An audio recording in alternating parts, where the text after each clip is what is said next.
Long-time friends SMM Rotary, now a driver for Sidemax Motorworks, after departing from Viscera Racing, teams up with former racing driver Vectro666 for the GT3 Season 16.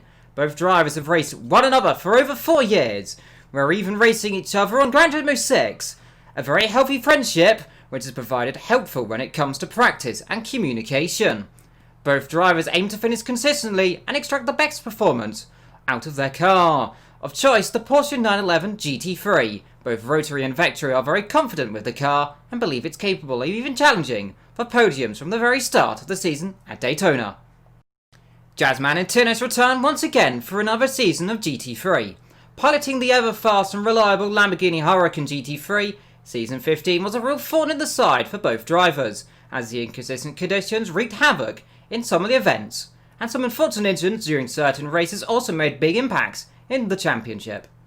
With last season's champions no longer participating, the doors of opportunity have flung open for both Jazzman and Tinnis, as they aim to be the team's champion, and Jazzman looks to achieve 6 wins in Season 16, putting his win total up to 40. Though it will be no easy task.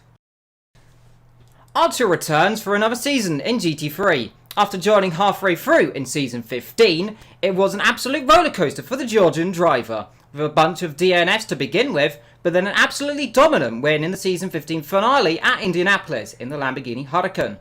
With Archer being a competitor in the 2020 Logitech McLaren GE Challenge, he has chosen the McLaren 650S GT3, an effort to get used to the car as he makes his challenge for the quarterfinals.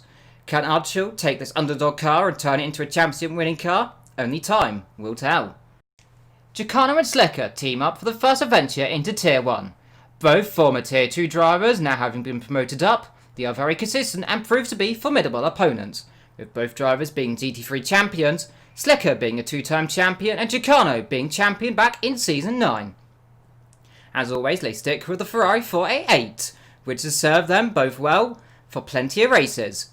And with its turbocharged V8 engine, it will be a very competitive, at not only fast circuits like Daytona, but the high altitude tracks such as Bathurst.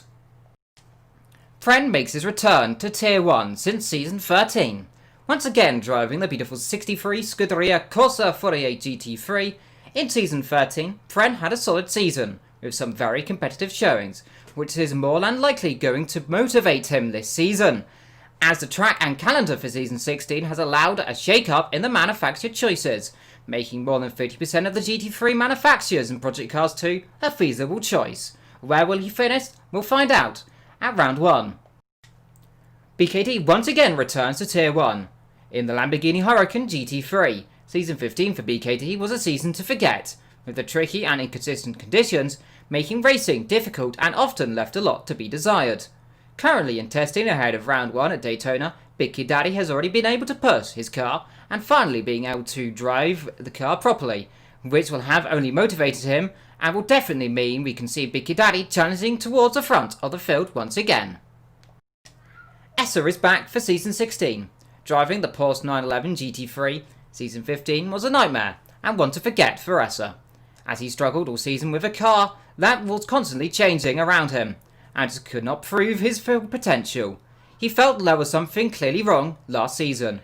Now he is looking to prove what he is capable of, and will be the one to watch for in the midfield. Daniel Sinclair makes his AOR Tier 1 debut in the Audi R8 LMS. The Scotsman placed 6th overall in the AOR time trials, just a few places behind the other drivers, such as Overtaker and Every Person. As a rookie in Tier 1, it's likely for the first few rounds could be a learning curve for Darren Sinclair, but he could certainly bring up the few surprises as the season progresses. Tierogard, also nicknamed Lundov, makes his way into Tier 1 for Season 16.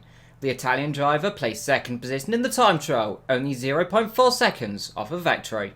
Driving the Mercedes AMG GT3, it's likely Lundov will be one to watch for at Daytona. The high-speed nature of the circuit will suit the Mercedes, and as a quick car, we should be able to see it right up the front for the first couple of races.